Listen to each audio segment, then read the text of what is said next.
Yeah, to the party. Carl, got a ride in the back with Carl. Coleopterus, hunched over, mumbly. Yes, that's fine.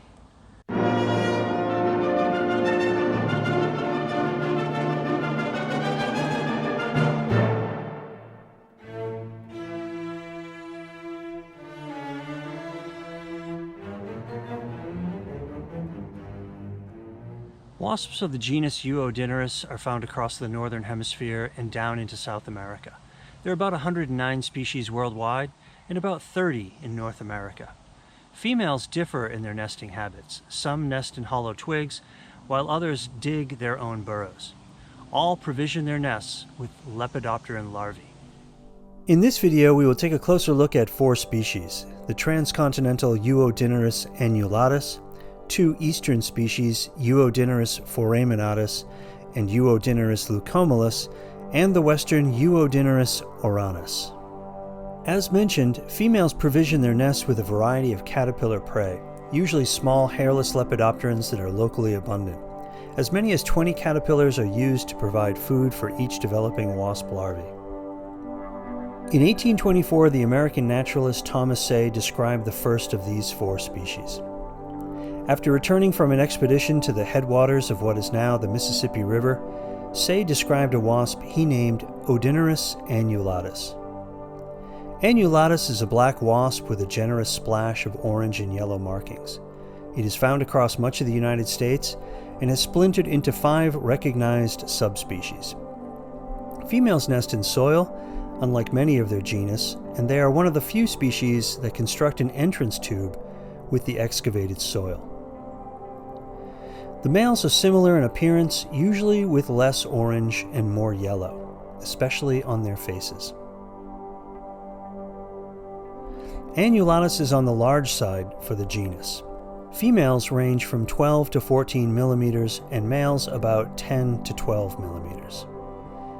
28 years after Say, in 1852, the Swiss entomologist Henri de Saussure, working in Geneva, published a monograph of the solitary wasps. In this work, Saussure describes several new American eumenine wasps and, like many authors of the time, placed them in the genus Euodynerus. One of these new species was Euodynerus foraminatus. Euodynerus foraminatus is a black wasp with yellow markings. It is found throughout the eastern United States and southern Canada. Unlike annulatus, foraminatus nests in hollow twigs and other crevices, making cell partitions out of mud. Males are smaller and have more yellow on their clypeus. The legs of the males also have more extensive yellow markings.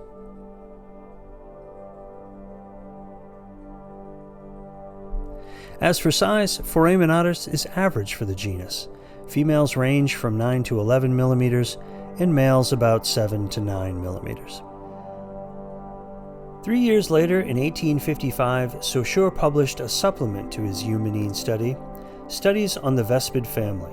In this work, Saussure included a new American wasp he named Euodynerus leucomelas for its ivory white markings. Leucomelas is a black wasp similar to foraminatus but with pale white marks instead of bright yellow. The color varies somewhat, and some specimens can have a pale yellow appearance. Fully yellow individuals are known but are exceedingly rare. Males follow the general pattern of a completely colored clypeus and more color on the legs. This time the color is white or very pale yellow. As for size, leucomelas is average for the genus and just a bit longer than foraminatus. Females range from 10 to 12 millimeters and males about 8 to 10 millimeters. 49 years after Saussure, in 1904, Carl Wilhelm Dallatore, working at the University of Innsbruck in Austria, created the genus Euodynerus and included in it several species that were originally in Euodynerus. 35 years after Dallatore created the genus, in 1939, Richard Bohart described a new American species and several new subspecies, all of which would end up in the genus Euodynerus. One of these new species was Euodynerus boschii azotopus.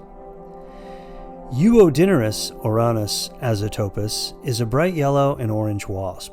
It is not easily confused with the species already covered, but it does resemble other yellow wasps found in the arid southwest. Like annulatus, females are known to dig their nests. The males have more extensive orange areas than the females. Deep punctures on the distal parts of the tergites are easily seen against the bright yellow background. As for size, Auranus is small for the genus. Females range from 8 to 10 millimeters and males about 7 to 9 millimeters. For purposes of species determination, this genus awaits a comprehensive review for North America. However, if your specimens come from the east, you have an excellent resource in Matthias Buck's Identification Atlas of the Vespidae of the northeastern Nearctic region. It covers 17 Euodynerus species, has outstanding photography, and is freely available online. Before going any further, make sure your specimens are Euodynerus. Both males and females of all Euodynerus species have a rounded edge on the first tergite. Other common eumenid genera like Ancystroceras and Simorphus have a distinct carina cutting across the front edge. Before embarking on species determination, make sure you've separated your males and females. Females have an unmodified last antennal segment, whereas males have a peculiar hook-shaped last segment.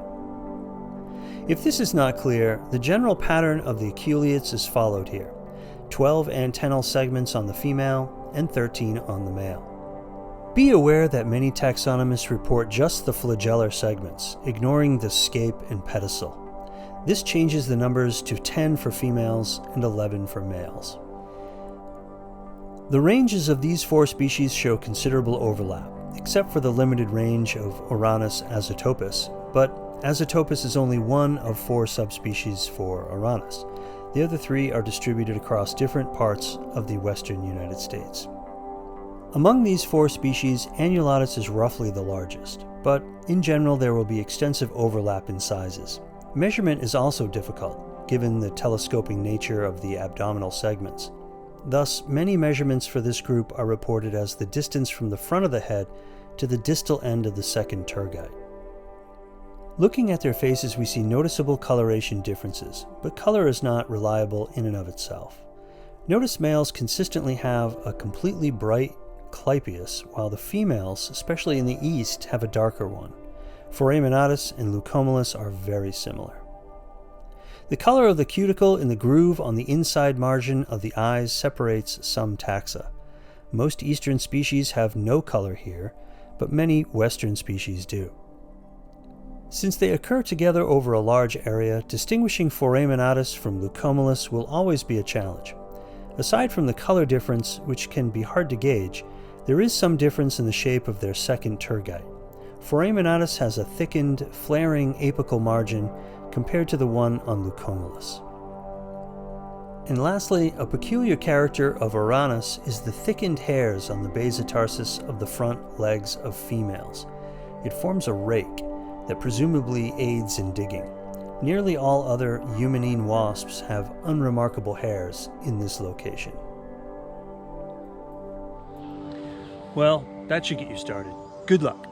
As always, a special thanks go to the internet resources that make these videos possible, including the Biodiversity Heritage Library, Discover Life, and Iowa State University's Bug Guide.